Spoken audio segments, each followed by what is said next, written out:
So just to inform you what kind of experts we have engaged to answer the tricky questions from the audience. A brief presentation from you three, and you are welcome. So, there is no button, you just speak. My name is Guido Iaccarino. I come from Campania. It's in the southern part of Italy. It's most famous for bearing the city of Pompeii and Capri, which is more touristic and better known.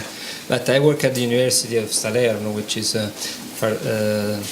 second largest city in Campania, coming from the University of Naples. And there we have a chronic outpatient clinic for a chronic disease, which is hypertension, high blood pressure, for which we have developed a system that allows the sharing of the electronic chart of the patient between different stakeholders, including the hospital, the general practitioner, the outpatient specialist, patient clinic specialist, and the patient himself. So patients can have access to their electronic chart, and they can actually implement the electronic chart by including sending informations by TXT over the GSM network on their blood pressure, glucose, and weight, and other relevant informations. And this network has helped us to increase the adherence to treatment, obtaining a better control of blood pressure in these patients, and as a result, on the longer run, is a decrease in the numbers of complications of blood pressure, which are cardiovascular disease, cardiovascular access, and cerebrovascular disease like stroke. And that was scientifically measured and published. And so that's the little experience that I can bring to the panel. Good morning, everybody. My name is Felix Rubial. I'm the healthcare director of the Galician Health Service. I come obviously from Galicia, a region in the northwest of Spain, in the west of the Western Europe. This is a region with 2.7 million inhabitants, and my organization, the Galician Health Service, is an organization with 14 hospitals and 500 primary care healthcare centers. I think that my organization is tried to be a very integrated provider with a widespread services around the region. We are very concerned about the continuity of care, and we have a common tool that is our electronic health record, one only electronic health record for all providers, that is accessible for patients since 2009, partially accessible for several documents. And we are now in a process of innovation in this way, trying to create, to design, and to construct a platform to open and to increase the possibilities to patients to access to several other services, such as communities, and other documents, access, information of healthcare, access to our public e-health, school of patients and citizens, etc. Thank you. Okay, hello. My name is Ana Carriazo. I come from a sunny and warm region in the south of Spain as well, Andalusia. We are 8.4 million inhabitants, and the health system covers the entire population at primary health care and with hospitals in an integrated health system. I work at the Regional Ministry of Equality, Health and Social Policies, that is a 3-star reference site in the European Innovation Partnership of Active and Healthy Aging. Thanks to the active aging strategy and as well the e-health strategy, we also share a single electronic health record for every patient, for every citizen in the region, share in primary healthcare, hospital, emergencies, outpatient. Everybody can access the health record, and it's also accessible by the patient. I'm here also representing the Palante Consortium, the other project that's been funded by the European Commission, the same call, which focuses on patient empowerment, introducing new services to the patients, particularly to chronic patients. In 7 pilots plus 2 more experiences that are being joining for the assessment and the evaluation process. Within this process, as Walter commented before, it's not only accessing the information, receiving more information, or even communicating with your healthcare professional. It's also the deal of changing the way of behaving or taking care of yourself for the patients. We have introduced a scientific questionnaire to prove that the change in the behaviors of the patients can improve the health in combination with the healthcare provider. We are also finalizing by the end of the year, but we expect to expand it to fully complete the assessment period and dissemination. And we are very thankful to Benny to allow us to share with you our work. You have more information at the back. There is a brochure on the Palante project, and it's also being presented in the afternoon session. Thank you. Okay, ladies and gentlemen,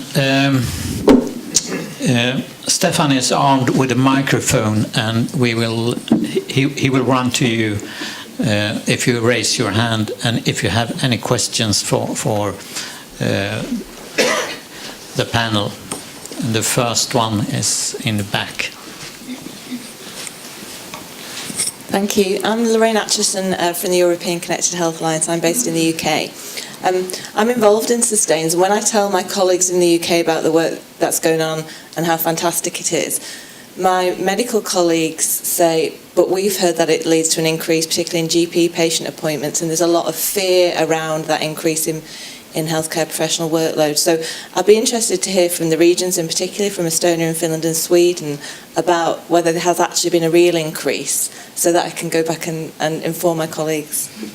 I just think to say that there have been no increase whatsoever in Sweden, and maybe someone else will answer. Yeah, we have same kind of experience, so it doesn't overload the professionals at all. From our side, I can say that healthcare professionals sometimes saying the same, that it can add some workload for them. But I think it's a little bit the question how you are introducing or implementing these services. And actually it's very important before already to start with discussions with healthcare providers, so that they would know and we would know how to integrate this to their work, everyday work. This is a very important point, I think. But from the practical side, yes, I think that sometimes still it brings some additional workload for healthcare providers.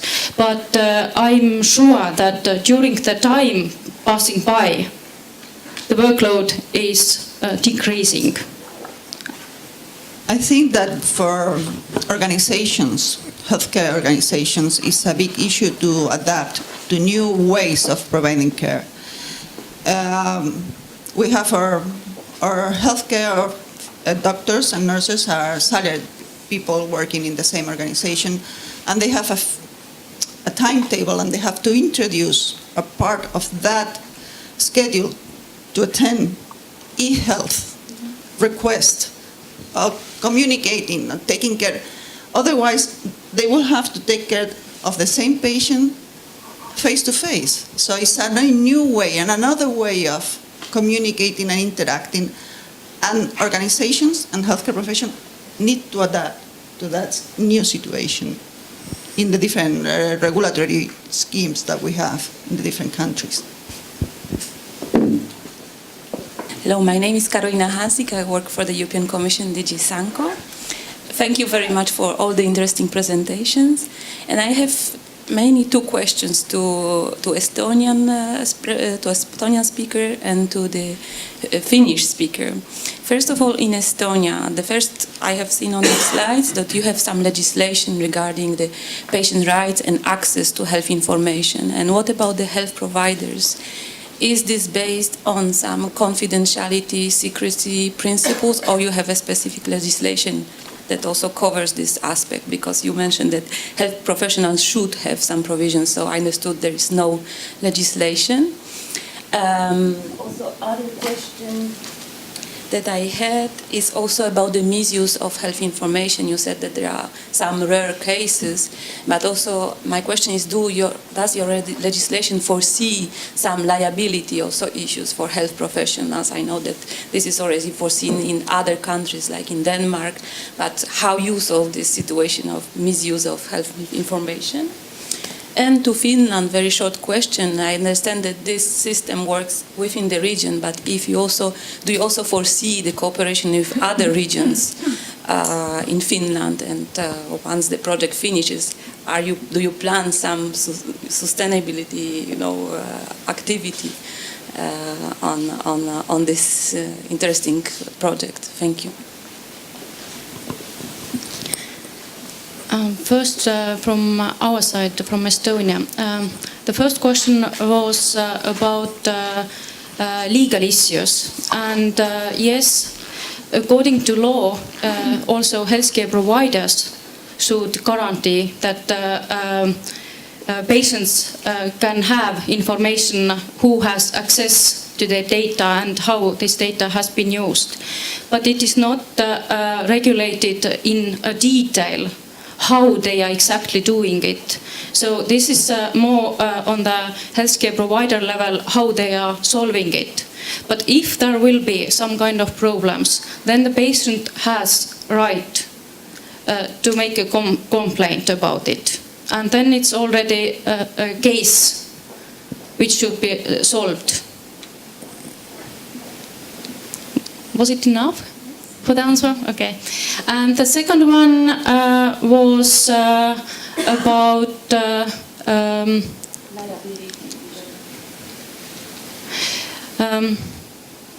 can you say it more in specific? What was the issue there?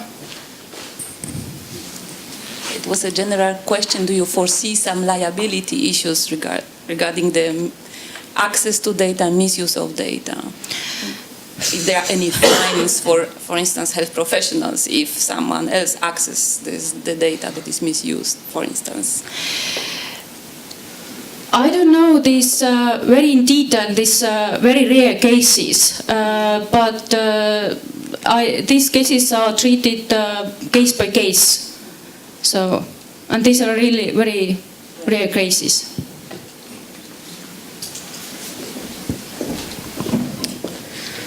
And from Finland side, I forget to mention that we have also 5 other hospital districts which use the same platform already. So it's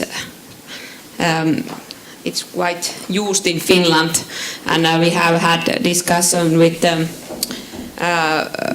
Minister of Health that maybe that could be also the national solution for this. So I think that was, and also the services will be available also after the project. So these are sustainable services. Yeah, before next question, I can say that from Uppsala, our experience is that about misuse and unauthorized access by healthcare professionals, it's about 25,000 citizens who have checked the access logs. They have done it about I think it's 70,000 times, and it's 2 on unauthorized occasions. We have reported the first one to the police, and the next one is in process. And of course, the healthcare professionals know that the patient will monitor the access logs. Wendy Viel from ADS Insight, a consultancy here in Brussels. And I had a question especially for Estonia. You gave us some numbers of people being active in this in your service. And I was wondering whether you know what is the amount, the percentage of people being 60 or plus using this service. Thank you.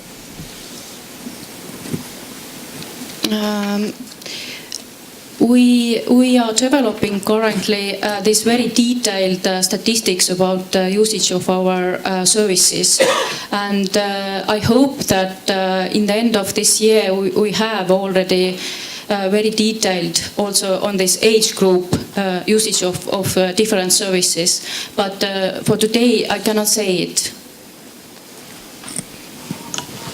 I can just add, we have investigated that in Uppsala, and we have looked at the proportion in each age group, and it's flat up to 72 years, and to 73 it's going down. So when you turn 72, the ability to get access online is decreasing, I must say. Thank you. I'm Giselle Rousens from the European Commission, DG Connect. In one of the presentations it was mentioned that access to the records improves the adherence to treatment from the patients. Can you explain again this connection, and do you have quantifiable results on this? Yeah, I think that was from my presentation. Actually, what I mentioned there comes from results of a literature review that we conducted when we were trying to understand the sort of the issues that we should explore actually in sustains.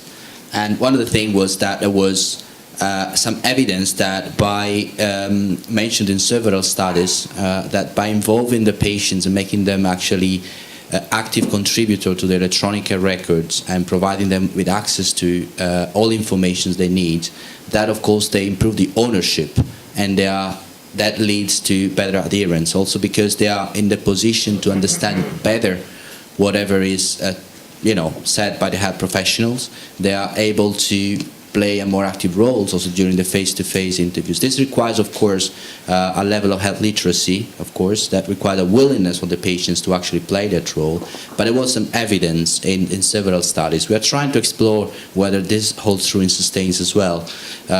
This is really a long-term outcome, I would say. It's very difficult to measure scientifically in a project like sustains, because this is, again, not a pilot project. This is really already deploying services. So we should be able to actually measure that sort of impact in a longer term. But indications from the focus group seems to confirm that, I would say. Starting to receive some reports from the focus groups to the patients in several regions, and would seem the patients are much more involved, and they understand better what they have to do and why it is important to adhere to a specific treatment plan, for instance. Thank you. Yeah, if I can add also the clinician perspective on this point. I mean, it's not that you just give him access to the healthcare that helps the fact that the patient get a better adherence to treatment. It's actually that you are selling a whole package to the patient. You are selling a new way of handle his healthcare. You are telling him that he has to take the pills, that you can get control of how things are going to the healthcare system. He can access to the to the information. He can have a new way to communicate with the patient, to the doctor through the internet. I mean, all these things increase the adherence of the patient to the treatment.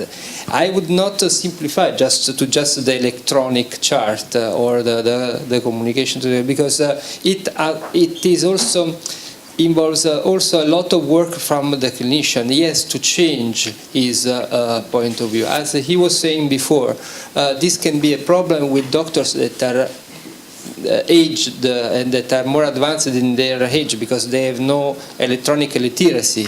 But for the younger doctors that are more digitally trained, it is a much easier task. It's a much easier way to propose the patients to communicate through the internet. So it's an instrument that is unfortunately is very popular with the younger generation of doctors but less popular among the older generation of doctors. But that for this very same reason will be, the future for healthcare.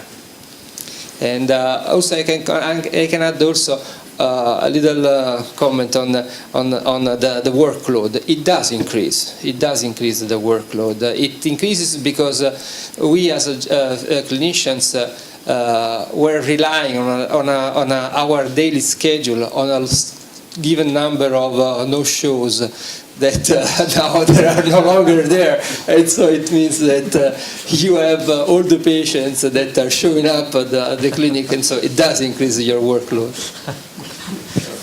That's it. My name is Leif Lytkens from Uppsala. Just two questions about workloads. We started our project with a 9-year pilot in a GP surgery before we had the broad deployment of the service for all the citizens in the county. And this GP noticed that his workload lowered with approximately 2 hours per listed person a year. The second question is whether compliance to recommendation is better if you have this service. And this doctor found that he structured his notes in a different way than he did before. And he judged this as a better structured healthcare record, both for professionals and for patients. And as he did so, he noted in the healthcare record recommendations about lifestyle, alcoholic, smoking, physical training, and so on. And he noticed that if he wrote this in the healthcare record, there was a higher compliance by the patients compared when he just gave this recommendation by mouth, face-to-face. So he thinks that the possibility of patient to read what the doctor has written in the healthcare record has a stronger impact than just saying it, and he gets better compliance with his recommendations.